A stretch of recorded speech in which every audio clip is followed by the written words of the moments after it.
So I have this memory. My family and I are waiting at the airport for a flight overseas. I think we were traveling somewhere in Europe for spring break. And the invasion of Iraq had just started, so I must have been about 15. And every television at the airport is playing news about the war on loop. And so as we're watching clips of troops marching across this foreign desert, and smoke rising from bombed out buildings, my stepfather leans over to me and says, "Just tell anyone who asks that we're Canadian." Now, I was thinking about this moment recently in response to a question posed by the journalist M. Gesson in an op-ed in the New York Times. They ask, when your country pursues abhorrent policies, when the face it turns towards the world is the face of a monster, what does that say about you? They go on to argue that in their experience, it's been far too easy for Americans to abrogate responsibility for the things that are done in our name. We pay taxes, but it's not like we decide where that money goes. We enjoy the privileges of citizenship, but those privileges fall short of dictating policy. We vote, but we didn't vote for that or for them. Yet regardless of how you feel about the actions of this country, if you are a citizen, you have benefited from a Pax Americana, a period of relative peace maintained by our military and economic dominance since the end of World War II. And for those of us living inside our borders, American hegemony has mostly meant a lot of good things. Of course, for some more than others, those benefits have never been equally distributed. And for some living outside of our borders, it has meant being the beneficiary of US aid and other programs meant to reshape the world for the better. But for many people living overseas, the consequence of American hegemony for all of these decades is to have only known a United States that is imperious and violent and cruel. Think about Iraq or Afghanistan or any of the other places where we have interfered or intervened in the name of our own interests, where the face that America turns toward the world is war. This is the face that we, as Americans and people who live here, have started to see more clearly in these recent months. Our government is increasingly visiting the same animus reserved for our enemies on its own people, and now that the military is quite literally at our doorstep, as the National Guard is deployed in our streets and federal agents detain our most vulnerable, as the poor and the hungry are put under siege by this administration, we can no longer ignore the monster that America has become and perhaps has always been. We certainly can't claim to be from somewhere else, given that these acts of state-sanctioned violence and cruelty are happening here in the United States, the place we call home. This problem is our problem. And so to borrow from M. Gesson, we have to ask ourselves, how can I be a good citizen of a bad state? So now it feels a little odd to assert my patriotic bona fides. It's something we don't do very often on the left, admittedly, but I want to be clear, I'm not anti-American.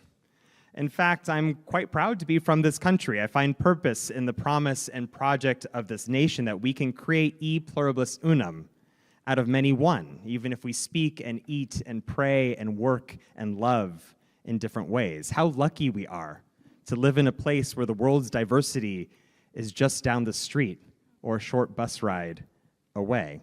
I believe in a society that celebrates difference and offers equal opportunity, but we know increasingly that this version of the United States is not guaranteed. It is something we must constantly maintain and protect. And this requires that we stay very honest about the ways that we have fallen short of this vision. Now, I imagine how some of us feel about America right now is not so far from how God must have felt gazing down at Sodom and Gomorrah. For the Torah, these cities are paradigmatic of a bad state. Places that have become so bent by violence and cruelty, it seems like there is no possible recourse for them. The outrage of Sodom and Gomorrah is so great, God explains. Their sin weighs so heavily upon them. But what exactly is so terrible about these cities that God would decide that the only justice the only justice that was possible would be their destruction. The prophet Ezekiel gives us a hint. Gaon, he declares, arrogance is the sin of Sodom and Gomorrah.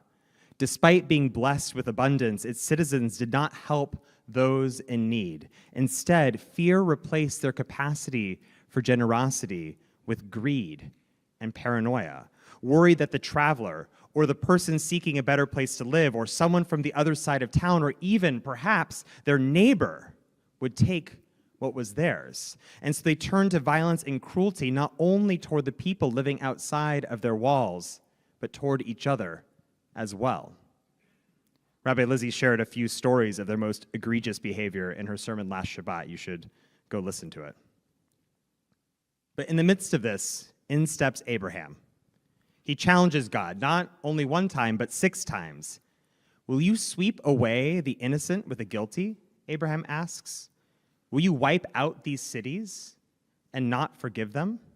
And so he negotiates with God, asking for Sodom and Gomorrah to be spared on behalf of 50, of 45, of 40, of 30, of 20, and finally 10 righteous people. If only 10 righteous people are found, then God should avert the city's destruction. This plea, Rabbi Avital Huckstein writes, defies the ordinary logic that the bad should be punished and the good should be rewarded. She teaches it is a call for God to tolerate, to bear, to accept, or even to absorb evil, to refuse to let the wickedness of others dictate God's response. In essence, Abraham asks that human society be judged by the merits of those who choose good and justice, rather than condemned because of those who choose corruption and wrongdoing. So here I believe Abraham makes 2 extremely bold claims. First, he argues that the mere presence of righteous acts, however small, no matter how insignificant they might seem, maintains the possibility for societal change. A minion of people who do good things is not a lot of people who do good things. It's only 10 people, folks. This is especially true in cities as populous as Sodom and Gomorrah, yet that's sufficient, he says. That's enough. The second claim is that even those who've been bent by a culture of violence and cruelty can still change. Will you simply wipe out these cities, Abraham asks, and not provide a path for forgiveness? Here he points out that the people who do good things are not just people who do good things, they are also the same people who help other people do good things. And this capacity for righteousness exists in all of us, no matter how much this moment may have called us toward hatred or apathy or despair. Now, Rabbi Zohar Atkins notes that Abraham operates in what moral philosophers called an epistemic modality. He actually doesn't know how many righteous people there are in Sodom and Gomorrah, if there are any at all, nor whether those who choose to do bad will change their hearts and choose to do good. Yet ulai, perhaps, Abraham argues, there are innocent among the wicked. Perhaps they're innocent among the wicked. The perhaps acknowledges the boundary of his knowledge, Rabbi Atkins teaches, while refusing to let that boundary silence his voice. For Abraham, the perhaps is also sufficient. The possibility, not the inevitability, the possibility of things changing for the better is reason enough to fight. So what does it mean to be a good citizen of a bad state? It means, like Abraham, taking a risk. It's not a small thing to negotiate with God.